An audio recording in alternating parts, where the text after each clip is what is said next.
¿El platino es un elemento que se utiliza en joyería nada más? No. ¿Es un elemento que se utiliza como premio en la industria de la música? También. Por ahí escuché decir alguna vez a un colega cirujano que el único platino que cura es el de mi bisturí, dijo. Como que no le creo tanto. No. Pero bueno, ¿por qué? ¿Qué es esto de platino? ¿Y por qué le estamos hablando a dos oncólogos acerca de platino ni que fuéramos joyeros? No lo somos. La verdad es que no tienes gusto. No. ¿No? Entonces, no, eres mi amigo. No creo que puedas diseñar algo así padre. Creo que parte de lo que nace es que una de las quimioterapias citotóxicas que más utilizamos en la oncología, desde hace ya muchos años, sí. Más viejo que tú, todavía es el platino. Y más eficiente que tú, es el platino. No le busques. Bueno, vamos a este tema, es importantísimo. Dentro de Oye, te dejé con una buena entrada, ¿eh? No te hagas. La pusiste para gol, amigo. Exacto. Ocurre que esto de los platinos es un tema apasionante, como bien dice George. Son fármacos viejos en realidad, muy viejos, muy accesibles, en todos lados hay, pero siguen siendo de los más eficientes en muchas de las enfermedades que nos toca tratar. Nuestros pacientes muchas veces se benefician de un tratamiento con platino, que no es el platino como tal, sino son fármacos cuyo núcleo, cuya base es justamente un átomo de platino. Creo que vale la pena si tú tienes algún cáncer y te están dando algún tratamiento y te suena el nombre cisplatino, oxaliplatino y carboplatino, que escuches este episodio. Te va a gustar. Es importante. ¿Mande? Es importante. Es importante. Creo que te vas a identificar y creo que vas a poder entender un poquito más del tratamiento que tu oncólogo está utilizando contigo. Totalmente de acuerdo. Estos platinos, si nos vamos a nivel celular, a nivel incluso genético, ahí es donde actúan. Estos fármacos son medicamentos que se aplican por vía intravenosa, se distribuyen en la mayor parte del cuerpo y nos sirven contra el cáncer porque en general las células de cáncer se están dividiendo y al dividirse tienen que abrir su ADN, tienen que, digamos, pues sí, abrirlo, dejarlo, extenderlo, no dejarlo compacto como normalmente está en la mayoría de las células y para poderse reproducir. Ahí es donde aprovechan estas moléculas de platino para pegarse al ADN y formar esto que llamamos aductos. O puentes. Se le pega directamente al ADN. Creo que es importante saber de dónde viene, ¿no? Porque no es como que un día llegamos y dijimos, mira, vamos a agarrar metales. Y te lo pones en la sangre. Y vamos a diluirlos y los vamos a meter en la vena, ¿no? Fíjate que a mí se me hace muy interesante la historia de los platinos, ¿no? Ya es que a mí Te encanta la historia. Me encanta. Y dar estos como no sé, cápsulas informativas. Digo, es un podcast informativo. Venga, información que cura. Ya pues, ¿de dónde vienen los platinos? Los platinos vienen porque en los años 60 un investigador, llamémoslo así, no recuerdo bien su nombre, lo que quiso hacer es ver si en cultivos de bacterias se podía usar corrientes electromagnéticas para detener el crecimiento bacteriano. Okay. Y suena bien locochón, ¿no? Terapia de imanes y energía electromagnética.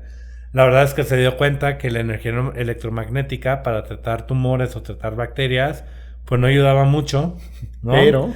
Pero se dio cuenta de que alrededor de los cables donde ponía la energía estaban hechos de platino y alrededor no crecían.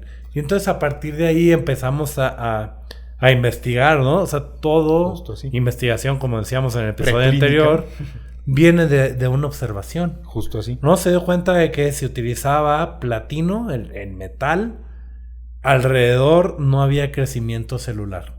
Y entonces empezamos a jugar con estos átomos de platino y ponerlos con ciertos grupos, ¿no? El platino es un átomo, creo que vale la pena mencionar, que tiene 4 brazos, ¿no? O sea, digamos que 2 brazos y 2 piernas. Ok. Y entonces ese platino entonces va a tener la capacidad de agarrar una cosa con un brazo y otra cosa con el otro. Justo y así. Como bien dices... Oye, sí, como hoy como quedando muy chistoso. ¿Vale? Y entonces el átomo de platino puede agarrar con uno de sus brazos, uno de sus enlaces, una molécula de ADN y otra molécula de ADN en otro cromosoma o en el mismo. Y no soltarlos. Y no soltarlos, ¿no? Es una unión prácticamente permanente. Covalente.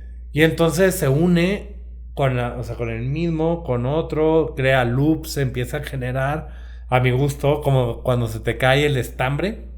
Que llega el gato y llega el gato, bueno, tú tienes gatos, ¿no? Lo enreda. ¿Sí? Lo enreda y entonces crea un chorro de nudos. Y entre más nudos, entre más cosas pegadas al ADN, menos se puede replicar esa célula, menos puede crecer y más fácilmente se destruye. Se va a apoptosis, es decir, muerte celular, que es lo que buscamos en las células de cáncer, ¿no? Claro. Entonces, justo así es como funcionan los platinos. Si los metemos en la circulación, llegan a la célula, llegan al ADN y lo inutilizan. Y las células que más frecuentemente tienen abierto ese ADN son las de cáncer. Totalmente de acuerdo. Pues bien. ¿Qué más? Sigue. No, creo que es importante. Todo nació con esto. El primer fármaco como tal en los 70s que se utilizó para tratar cáncer es el cisplatino. Y el cisplatino uno escucha y dice, no, va a ser súper difícil. La verdad es que es una molécula bien pequeña, muy simple. Sin embargo, es la base de tratamientos actualmente, y ya tienen más de 50 años, la base de tratamientos para muchos tumores.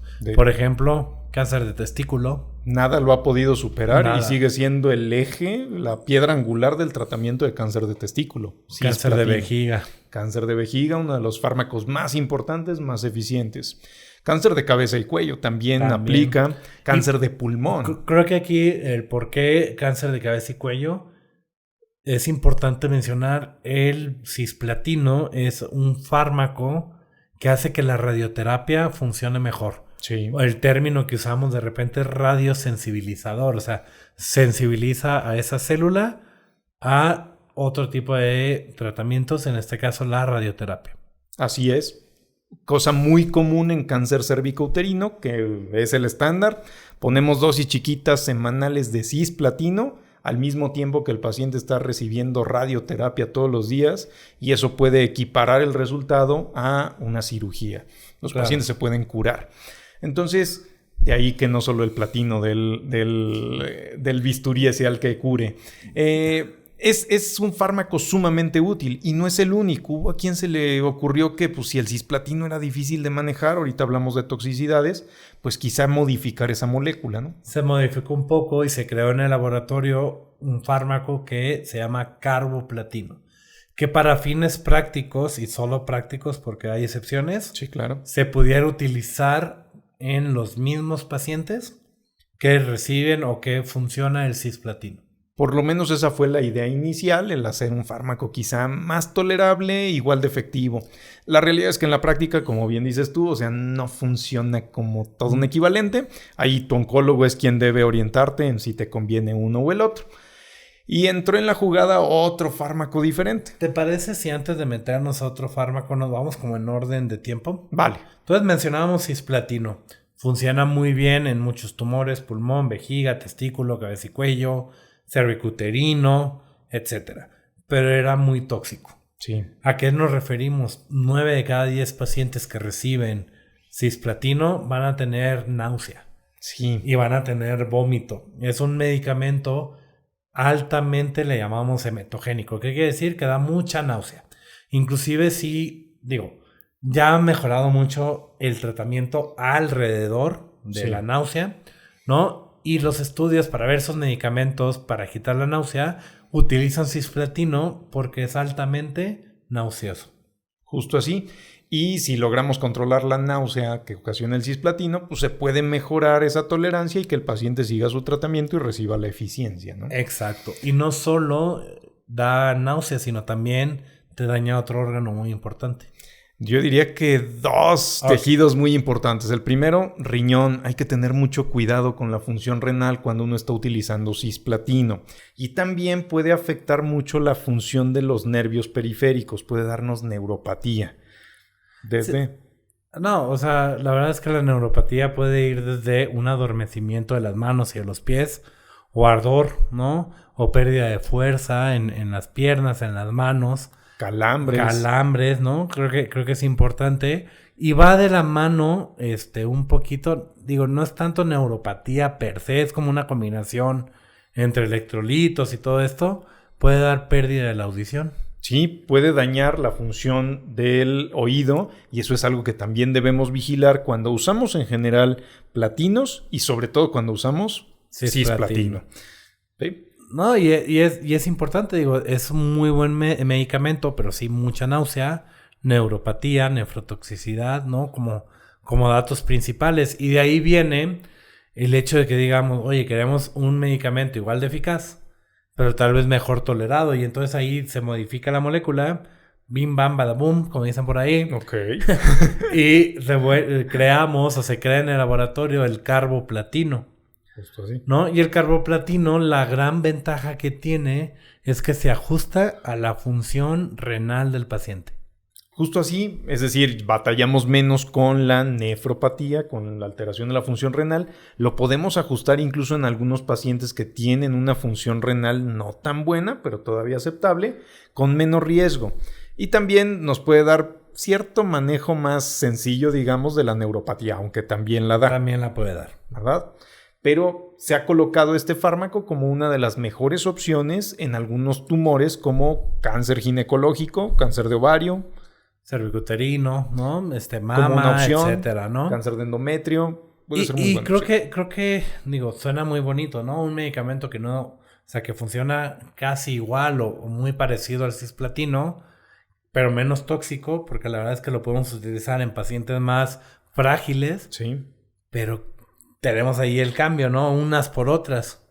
Justamente es un perfil de toxicidad diferente, decimos. Le batallamos menos con la cuestión renal, menos quizá con la cuestión de la neuropatía, pero a cambio tenemos que cuidar otros aspectos. El carboplatino puede afectar de manera considerable la función de la médula ósea, y esto es, la médula ósea es la que produce las células de la sangre. De alguna manera nos podría dar baja de glóbulos rojos, baja de glóbulos blancos o defensas, baja de plaquetas. Y ahí la verdad es que siempre, o bueno, hay que estar al pendiente, si hay anemia, esta baja de glóbulos rojos, pues una transfusión o dar algún tipo de factor estimulante de médula ósea para producir defensas. Justo así. Tener cuidado con uso de antibióticos, infecciones, y si bajan las plaquetas, pues tener cuidado con sangrados, golpes, cortes, etcétera, ¿no? Justo así. Y entonces, pero aún así es un gran medicamento, tiene un buen perfil de toxicidad, no causa tanta náusea como el cisplatino, se ajusta, y también este es el motivo, uno de los muchos motivos, el por qué, o sea, el paciente dice, ¿por qué quieren tantos laboratorios? Pues porque el medicamento se ajusta a la función del riñón en ese momento. Y la medimos justamente en exámenes de sangre, en examen de sangre. Entonces, si estás deshidratado, si tuviste un poquito de náusea y vómito, diarrea y te deshidrataste, tu riñón está funcionando a marchas forzadas y tenemos que protegerlo ajustando la dosis del medicamento. Y también podemos revisar ahí que no esté afectando tanto la médula ósea, si tenemos que retrasar el tratamiento, bajar la dosis, tomarnos algún break, es importante. Podemos hacer muchas cosas y nos damos cuenta antes con los exámenes de laboratorio. Y entonces no se sorprendan si su oncólogo les pide laboratorios antes de cada aplicación de un tratamiento. Claro. Y viene... perdón. No. Lo que iba a decir es, pues ya vimos que cisplatino y carboplatino pareciera que tienen la misma eficacia y un perfil de toxicidad diferente. Sin embargo, son medicamentos que a un grupo de pacientes, y es un grupo numeroso, no les funciona. Sí, ¿no? Hay algunos tipos de tumor que no son tan sensibles, de hecho no utilizamos ahí ni cisplatino ni carboplatino, y estamos hablando de un grupo importante numéricamente hablando, y es los pacientes con cáncer colorectal. En tumores de colon y recto no funcionan estos platinos. Y en algunos de gástricos, etcétera, la verdad es que no. Y de ahí sale la necesidad de decir, oye, tenemos un grupo de fármacos muy bueno. O sea, los platinos son excelentes, son base en muchos tratamientos, pero si lo modificamos para poder obtener esa eficacia en pacientes con cáncer de colon principalmente, se crea el tercer fármaco de este grupo, que es el oxaliplatino. Justo, y se obtuvo un muy buen fármaco, muy activo, una de las bases del tratamiento de cáncer colorectal, aunque pues, este fármaco ya no funciona tanto en otros tumores. Entonces obtuvimos un espectro diferente de eficiencia y seguimos teniendo algunos problemas, digamos, comparables o parecidos de toxicidad. Es decir, neuropatía. Neuropatía. ¿No? Aquí es sobre todo uno de los problemas principales, neuropatía. Totalmente de acuerdo. Sigue habiendo un poquito de náusea, un poquito de anemia, de baja de defensas, ¿no? Pero sí, la neuropatía es la más importante y creo que creo que vale la pena decir, esta neuropatía, estas molestias en las manos, en los pies, tiene mucho que ver con la exposición a cambios de temperatura, principalmente el frío. Y entonces, si eres un paciente que está recibiendo oxaliplatino, inclusive cisplatino, pero oxaliplatino, y andas descalzo por tu casa, vas a tener molestias, ¿no? Son pacientes que vas a tener que usar chanclas o calcetín para dormir y cuidarte de esos cambios de temperatura, lavarte las manos con agua templada o inclusive usar guantes, ¿no? Para poder tolerar esto. Una sugerencia muy importante es no bebas cosas frías si estás con oxaliplatino, porque se puede sentir horrible, incluso puede generar un problema delicado en ese momento. Sí, y hasta los pacientes dicen que se están infartando, ¿no? Por un dolor, un espasmo del esófago. Y esto es por una cuestión justamente neuropática, esos nervios están afectados en su sensibilidad y reaccionan de manera inadecuada. Rara. Entonces, cuidado, hay que cuidar ese aspecto de la temperatura cuando se recibe oxaliplatino. Lamentablemente no hay algo per se que evite este efecto adverso. No del todo. No del todo, más que estas como neuromoduladores, ¿no? Exacto. Fármacos que pueden ayudar. Iba a decir estos cambios de hábitos, pero también hay medicamentos que nos pueden ayudar. Si los medicamentos no funcionan, pues sí se puede reducir dosis, ¿no? Sí. En la mayoría de los casos, esta neuropatía puede ser reversible. Sin embargo, tienen que tener una muy buena comunicación con su médico. Sí. ¿Por qué? Porque si tienen las molestias y se continúa, sí se puede volver algo de manera permanente. Y no solo permanente, sino incapacitante. Y no queremos llegar ahí justamente. No. Entonces sí es muy importante que avises a tu médico, a tu oncólogo, si estás teniendo algunos de estos problemas. Y quizá no sea necesario suspenderlo, bajar la dosis en ese momento, pero sí mantenerlo bajo vigilancia. Y si hay un incremento, pues entonces tomar las medidas necesarias. Y quizá buscar otra opción si fuese indispensable. Claro, y recordar que los oncólogos todo lo medimos, ¿no? Y entonces ahí decimos nosotros que hay neuropatía grado 1, grado 2, grado 3, y dependiendo del grado que tú le comentes como paciente a tu oncólogo, deberá de tomar las decisiones. Justo así. ¿No? Y creo que esto nos lleva a un punto muy relevante de todos los platinos. Suena en que son cosas muy tóxicas, pero son cosas también muy eficientes. Claro. Ahí entra justamente el papel del oncólogo en ayudarte a decidir, esta es una buena opción para ti, esta quizá no tanto, dependiendo también las características propias del paciente. Claro. Hay pacientes que tienen, digamos, una diabetes de larga evolución que ya ha dado neuropatía y si agregamos oxaliplatino, híjole, puede ser complicado. Y si tenemos otra opción, pues quizá eso incline la balanza de decisión hacia otro lado. En términos generales, debes platicar con tu oncólogo cuál es la mejor opción para ti en cuanto a eficiencia y toxicidad cuando hablamos de todo fármaco y sobre todo platinos. Y no porque te estén dando platino, que son medicamentos ya antiguos, no quiere decir que no te estén dando lo mejor. No. Los platinos son la base de tratamiento de muchos tumores. Justo así. Y muchas de las estrategias nuevas de tratamiento van en combinación con platino. No lo han desplazado, lo han complementado. Yo siempre digo a los pacientes que es más natural que un metal. Entonces, simpático.